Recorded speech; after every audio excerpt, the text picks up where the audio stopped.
प्रथम स्कंद में कि हे भगवान, उस नारद जी से पूछ रहा है कि सृष्टि किसने रची, कैसे रची। नारद जी बता रहे, मैंने अपने पिता से सुनी नो।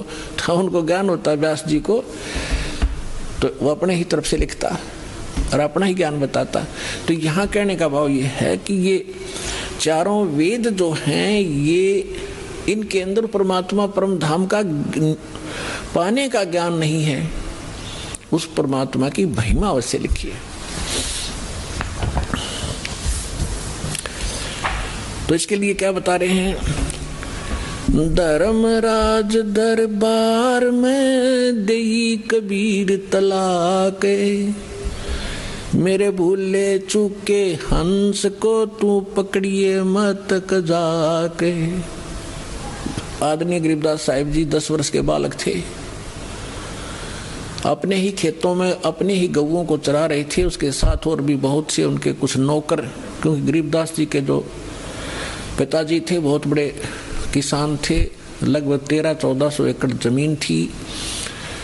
वो अपने ही खेतों में लगभग 100-150 गऊओं को चरा रहे थे, और भी गांव के कुछ निर्धन व्यक्ति अपने गऊओं को भी उन्हीं के खेतों में हरी चराया करते थे, वो वहाँ पाली गवाले थे। तो सतलोक से परमात्मा आए एक जिंदा महात्मा के रूप में, और उस गरीबदास जी को वहाँ एक कुंवारी गाय का दूध निकाला। परमात्मा ने कुंवारी गाय का दूध पिया, गरीबदास जी को मंत्र दिया प्रथम, और वो दूध पिलाया। उसके बाद गरीबदास जी को लेकर के उनकी आत्मा को ऊपर ब्रह्मांड सब दिखाकर, ब्रह्मा विष्णु महेश धर्मराज का सब दिखा करके सचखंड ले गए। पीछे से संत आदरणीय गरीबदास साहिब जी 10 वर्ष के बालक को मृत जानकर चिता पर रख दिया था। अंतिम संस्कार करने वाले थे, उसी समय परमात्मा ने आत्मा को ऊपर से पूर्ण रूप परिचित करा के, सारा ज्ञान दिखा के, अपनी समर्थता से परिचित करा के वापस छोड़ दिया। तब उस 10 वर्ष के बालक ने उठकर जो आंखों देखा परमात्मा की महिमा गाई, वो इस प्रकार है। गरीबदास साहिब जी बता रहे हैं कि जब मुझे परमात्मा यहाँ से लेकर गए, यहाँ के धर्मराज जो चीफ जस्टिस ऑफ वन ब्रह्मांड, एक ब्रह्मांड का जो चीफ जस्टिस है, जिसके सामने किसी की पार हिम्मत नहीं जाने की, उसके दरबार में जाकर के परमात्मा जब पहुंचे, अपने आत्माओं आप जी तो अभी बालक हो जाते मार्ग के, आपने तो अटपट सुन रखी है नकली संतों की, और अब आपको ज्ञान सुन पता चलेगा। जैसे आप जी को एक अमेरिका की भविष्यवक्ता, अमेरिका की फ्लोरेंस की भविष्यवाणी सुनाई थी पिछले सत्संग में, और उसने क्या बताया है कि उस संत के ऊपर नक्षत्र से एक प्रकाश आ रहा लगातार, उसकी किरणें उसके मस्तिष्क पर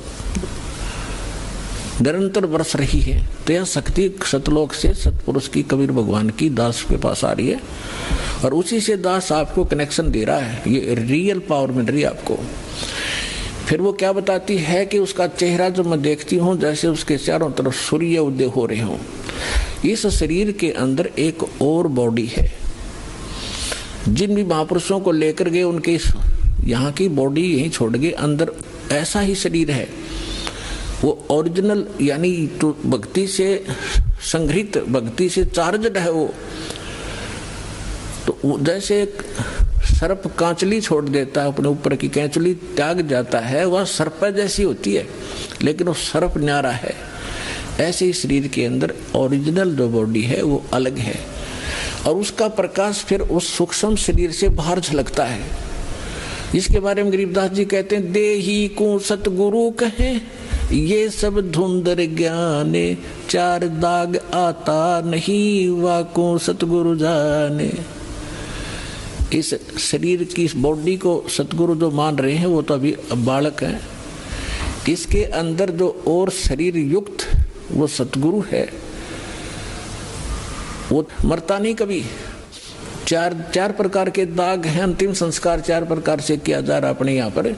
एक तो दफना देते हैं, मिट्टी में गाड़ देते हैं ईसाई और मुसलमान भाई, और हिंदू और सिख संस्कार कर देते हैं। कुछ ऐसे हैं जो जल प्रवाह कर देते हैं उसको, मच्छी कीड़े मकोड़े खाकर उसके शरीर को दबा देंगी, और कुछ क्या करते हैं, एक मचान बना देते हैं ऊंचा, उस 100 को उस पर डाल देते हैं, पशु पक्षी ऊपर के पक्षी आदि खा लेते हैं।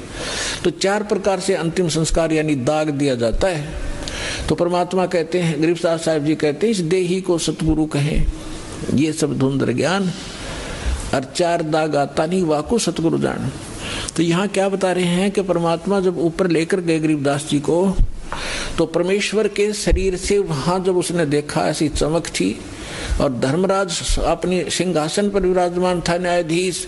परमात्मा वहां प्रवेश किया, एकदम वो कुर्सी छोड़कर खड़ा हो गया, सिंहासन छोड़कर, और ऐसे जैसे एक उच्च अधिकारी के सामने बहुत निम्न सत्र का अधिकारी करबद्ध होकर के सावधान हो जाता है, और वो डांट लगाता है उच्च अधिकारी छोटे अधिकारी को, अपना आदेश देता है अपनी लैंग्वेज में, और वो सब स्वीकार्य करता है, जो एक शिष्टाचार होता है। तो क्या कहते हैं, धर्मराज दरबार में देई कबीर तलाक, मेरे भूले चूके हंस को तू पकड़िए मत कजाक। जिस धर्मराज के सामने ब्रह्मा विष्णु महेश की हिम्मत नहीं जाके को अपशब्द बोल दे, ये तो आप यही देख लो, अपने चीफ जस्टिस के सामने प्रधानमंत्री की हिम्मत नहीं, उसको जाके कुछ वहां प्रधानमंत्री के सामने भी सिंहासन नहीं छोड़ेगा चीफ जस्टिस। हाँ, राष्ट्रपति जब जाएगा उसने पद छोड़ना पड़ेगा राष्ट्रपति के लिए, हमारे राष्ट्रपति इतने सर्वमान्य होते। इसी प्रकार जब धर्मराज ने देखा कि राष्ट्रपति आगे यानी पूरी विश्व के मालिक एकदम कुर्सी छोड़कर खड़े हो गए, परमात्मा क्या कहने लगे, धर्मराज दरबार में देई कबीर तलाक, मेरे भूले चूके हंस को तू पकड़िए मत कजाके, कि मेरा हंस और गलती से नाम भी त्याग दिया हो, गलती से ना ध्यान रहा हो, जानबूझ के बकवाद करे, उसका तो माफी है नहीं, और किसी कारण से भी आपको ने नाम ले रखा है और आपका ना ध्यान रहा, फिर छोड़ छाड़ गए कुछ दिन, तो जब आपकी मृत्यु होगी तो परमात्मा कहते हैं आपको वहां ले जाया जाएगा धर्मराज के पास। तो क्या कहते हैं, आपने जो 2-4 साल भक्ति कर ली, 2-4 वर्ष संत दास के यथार्थ नाम की, तो इन सभी मंत्रों का जो जाप आप कर रहे हो शरीर के अंदर, ब्रह्मा जी, विष्णु जी, शिव जी, गणेश जी, दुर्गा जी का, इनकी बहुत सी भक्ति संग्रहित हो जाती है, क्योंकि ये बहुत गजब का मंत्र है। इसके आधार से फिर आपको कोई किसी को विष्णु जी के लोक में कुछ दिन जाना पड़ेगा, वहां अपनी पुण्य खत्म करोगे, फिर वहां से पुण्य खत्म होते ही आपको ब्रह्मा जी के लोक में भेज देंगे, वहां देवता बन करोगे, फिर विष्णु जी के लोक में, फिर शिव जी के लोक में, अपनी सारी पूंजी नाश करके और फिर नरक लोक में।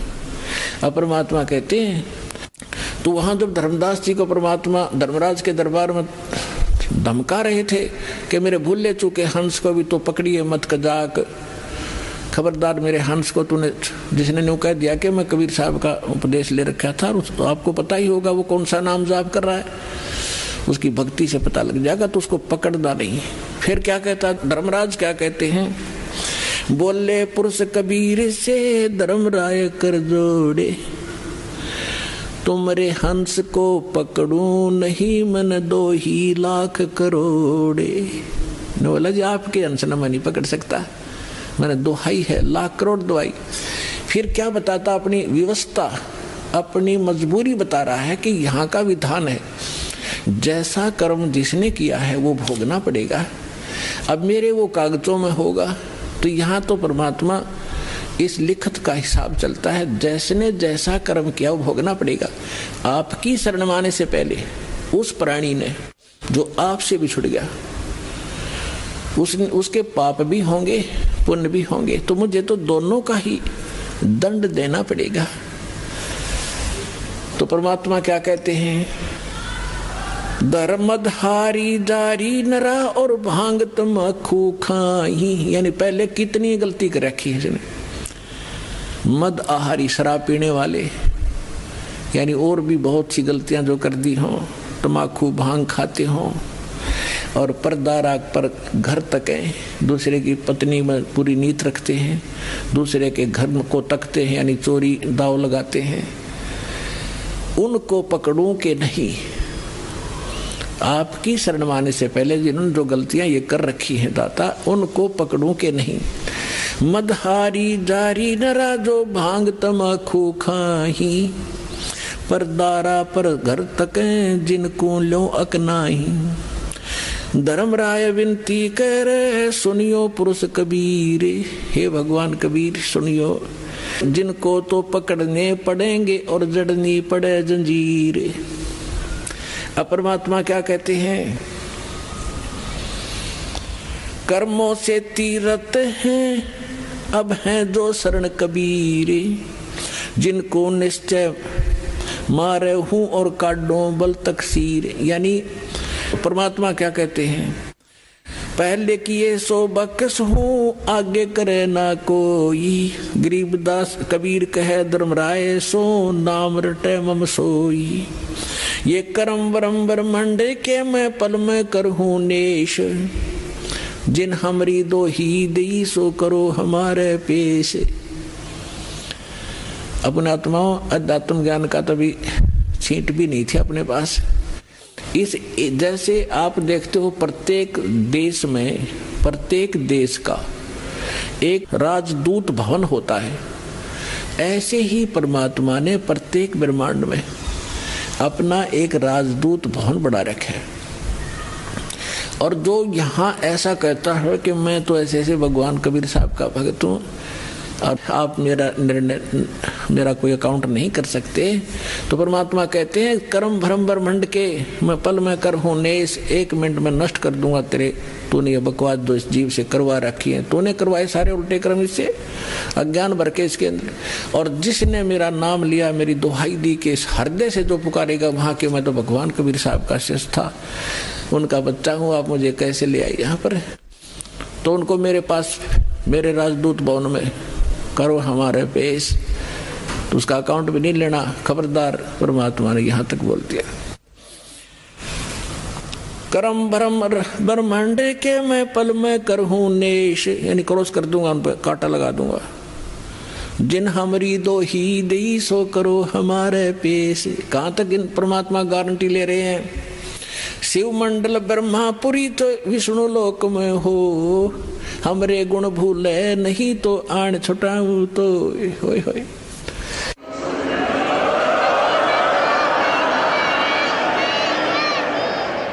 पुणात्माओं, आप ऐसे समर्थ की शरण में आगे हो, आपका कोई कुछ नहीं बिगाड़ पाएगा, लेकिन आप सावधानी बरतना, दृढ़ रहना, संसार के इस बहाव में बहना नहीं। तो कितनी गारंटी दे रहे परमात्मा। जैसे दास बहुत बार बताता है, शिव मंडल ब्रह्मापुरी में कौन जाओगा, वो भोला जाएगा जिसने 1-2 वर्ष 4 वर्ष या नाम लेकर सारी साधना कर ली, वो उसका पुण्य इकट्ठा हो गया प्रत्येक मंत्रों का। अब वो फिर उसको काल कैसे ठगेगा, विष्णु लोक में जाएगा, विष्णु जी के मंत्र आपको दिए जाते हैं, इतना गजब का मंत्र है। एक का मंत्र का घना लाभ रहा, तो 108 डेली करते हो, तो वहां जाके विष्णु के लोक में आपका अलग से व्यवस्था की जाएगी। इतने धनी हो गए आप इस मंत्र से, और विष्णु के लोक में देवता बन जाओगे। रेस्ट हाउस में वहाँ रेस्टोरेंट बना रखा है जैसे स्वर्ग के, इसका वहां रहोगे और जेब कटेगी आपकी। और आपका वहां ये गुण याद आ जाए कि हम तो गलती कर गए, हमने तो पूंजी अपनी खराब नहीं करनी थी, हमने तो इस सतलोक जाना था, या गलती बन गई।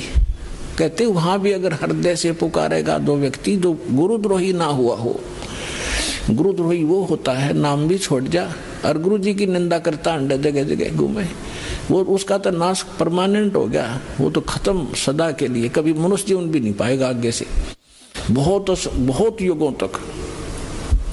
और तो वैसे अनजानपने में या गफलत काल करवाई देता कोई ना कोई वो व्यक्ति, और वहां जाके इस ज्ञान से उसको जरूर आभास होगा कि हमने तो वहां जाना था और यहाँ हम के बन गए। पुण्यात्माओं, आप देखना, मन की बकवाद है चाहे आप प्रधानमंत्री बन जाइयो, फिर भी आत्मा भूखी नजर आओगी आपको कि कोई और वस्तु और है जो इससे हटकर भी चाहिए हमें। तो वहां जाकर के वो आभास होगा कि हमने तो वहां जाना था और ये तो हमने ये सुविधाएं तो प्राप्त नहीं करनी थी, ये तो हमारा नाश हो रहा। कहते वहां भी तो हृदय से पुकारेगा परमात्मा, कबीर जी हे सतगुरु गलती बन गई मुझे अच्छे छुटवाओ मुझे। कहते शिव मंडल ब्रह्मापुरी चे विष्णु लोक में हो, हमरे गुण भूला नहीं तो आण छुटाओ, तो तुझे वहां से छुटवा लाऊंगा। और फिर पुनः जैसे ही भक्ति युग चल रहा होगा तो पुनर्जन्म जो आ देंगे, और भक्ति युग समाप्त होने के बाद तो फिर बात गड़बड़ हो जाती है उसको भी। लेकिन जैसे फिर भी मालिक ने छुटा लिया, कहाँ रखेंगे? राजदूत भवन में रखेंगे, और वहां आपकी पूंजी को नाश नहीं होने देंगे, क्योंकि वहां भगवान के दरबार का, भगवान से फ्री सारा वस्तु मिलेगी आपको। लेकिन फिर आपको पुनः फिर जन्म दे देना पड़ेगा, क्योंकि मोक्ष तो यहीं से होगा। तो फिर नए सिरे भक्ति करोगे, गुरु के प्रति श्रद्धा रखोगे, ये सारी मर्यादा रखोगे, तो काम बहुत बढ़ गया फिर आपका। पृथ्वी पर जन्म दिया जाएगा तो आपके अंदर वही तीनों गुणों का दबाव होगा। आपके साथ इतने गजब के पुण्य होंगे, आप पूरी पृथ्वी के राजा बन जाओगे, राजा बनोगे। फिर भगवान आएंगे, समझाएंगे, रे क्या कर रहा है, ये रास्ता ठीक नहीं, तो को नहीं सुनोगे आप। हमने धक्के खाते आ रही, तो इतना संग जन्म हो गया, हमने आप भटकता नहीं, हम सुनते नहीं भगवान की। पाप को सुनाने का तरीका दाता ने यूं अपनाया कि कलयुग में यूं कति पूंजी हीन हो लेगा, भक्ति इसकी रह को ना, इसकी दुर्गति शुरू होगी, और यूं सब जगह धक्के खा लेगा। जिन पूजाओं को श्रेष्ठ मानता था और जिन भगवानों को समर्थ मान रहा था, वहां भी इनको सहारा नहीं मिलेगा। फिर मेरे पास आएंगे तो यहाँ तो मालिक है, समर्थ है, आते सुख भी दूंगा, इनकी बुद्धि ठिकाना होगी, हाँ भगवान है तो यहाँ है। और फिर इनको मंत्र सुनाऊंगा, इनको फिर से चार्ज करूंगा। लेकिन पुण्यात्मा वो समय घना बढ़ा दिया आपने, तो यह गलती इब का ना करियो। नाम लो, दृढ़ रहो और भक्ति करो, कल्याण करवाओ।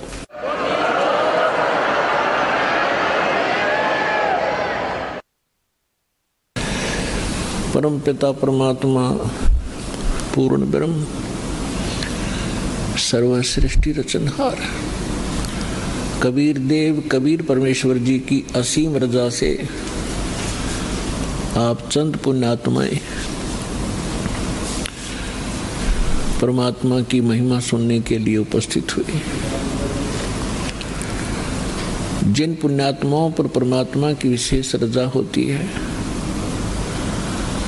उन्हीं को इतना समय मिलता है,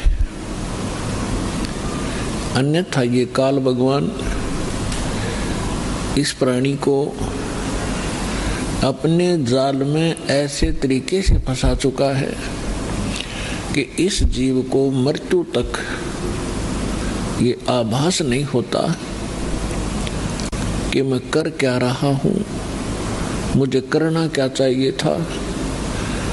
जिस संपत्ति को मैं जोड़ रहा हूँ, जिस परिवार को मैं अपना मान बैठा हूँ, जिस स्थान को मैं अपना समझता हूँ, इसमें मैं रहूंगा कितने दिन।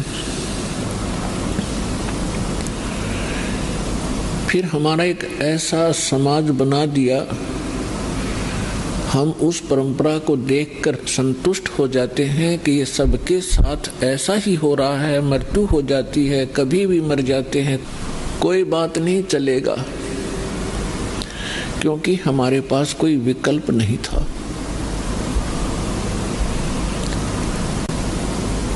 अब परमात्मा स्वयं आए, यथार्थ ज्ञान हमें बताया,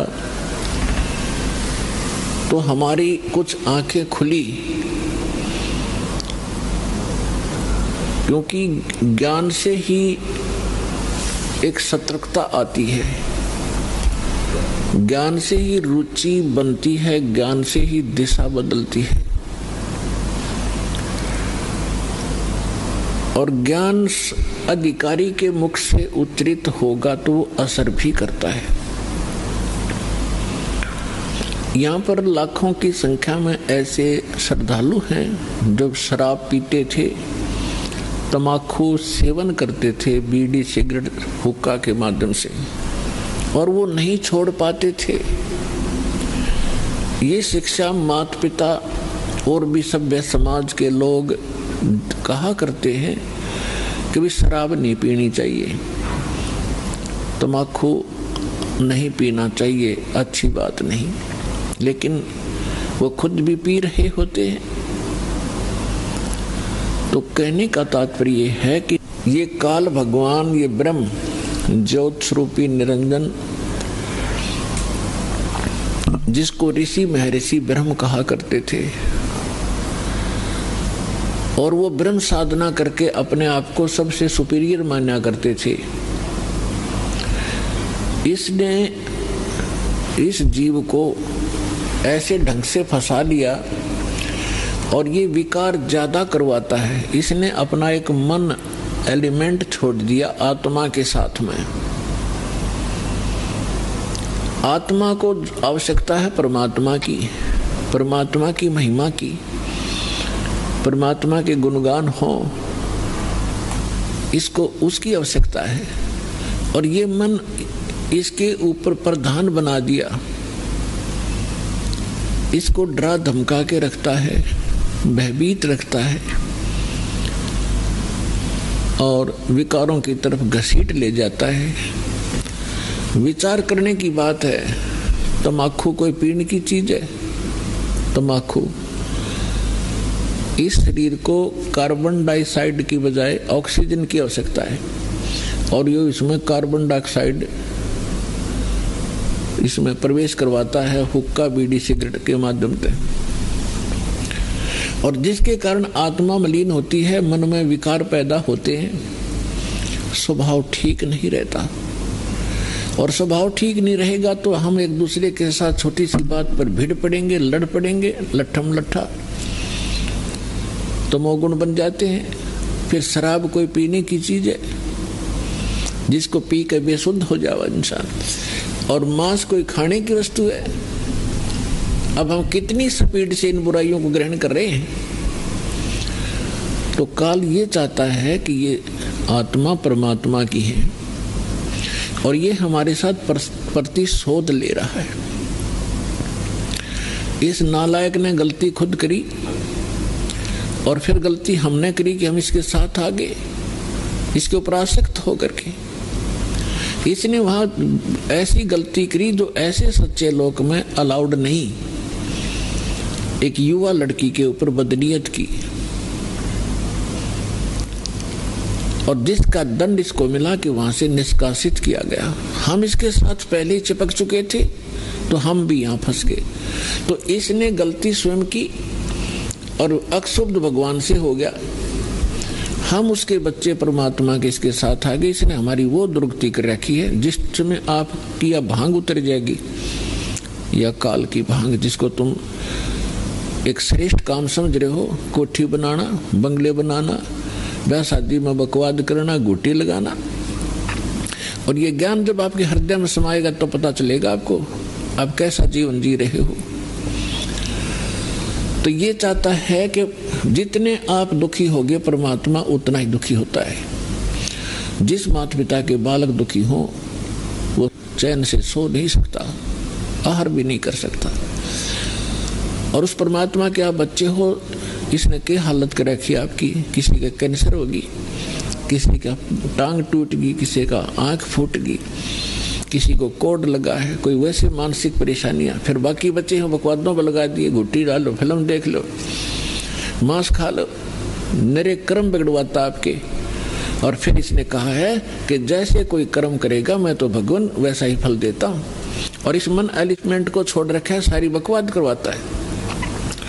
और ये मन इतना पावरफुल है, ये समझ लो ये ज्योत निरंजन ही है।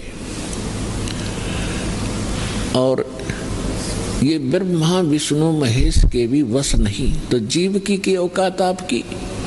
तो जब हम समर्थ की शरण में आते हैं फिर इसका प्रभाव हमसे हट जाता है और परमात्मा की भक्ति करने से आत्मा में शक्ति आती है। और फिर इस मन की वो बेमतलब की बकवादों को आत्मा रिजेक्ट कर देती है दृढ़ता के साथ। पहले ये दृढ़ता के साथ रिजेक्ट नहीं कर पाती क्योंकि इसको कोई सहारा नहीं मिलता।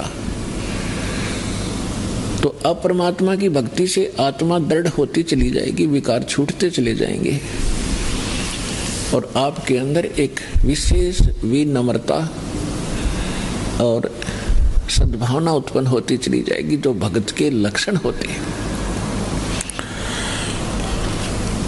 तो पुण्यात्माओं, सत्संग में वही पुण्यात्मा आती है जिनके बहुत ही जन्म जन्म के घने पुण्य आपके साथ है। इस काल भगवान ने ऐसी व्यवस्था कर रखी है, आजीवन मर जाता है 2 रोटी के लिए इस पेट के जोड़ जुगाड़ में, और 100 साल बर्बाद करके प्राणी चला जाता है, ये पूरा नहीं होता। और परमात्मा अगर हमारे साथ हो जाए, परमात्मा ही हमारे साथ हो गया, तो फिर इस रोटी का रोड़ा नहीं रहेगा, ये 2 रोटी का झगड़ा या खत्म हो जाएगा आपका। और फिर 2 सुख हैं, शरीर में कष्ट है, आने वाले जो प्रारब्ध आपकी किस्मत के अंदर लिखे हुए जो आने हैं संकट, और वो भी टल जाएंगे। तो सौभाग्य आपका, आप सतलोक आश्रम बरवाला, जिला हिसार, हरियाणा में पहुंचे हो। ये कितने दयालु हैं भगवान आपके। ये वो परमात्मा है जिसमें ये सर्वगुण संपन्न है, विद्यमान है।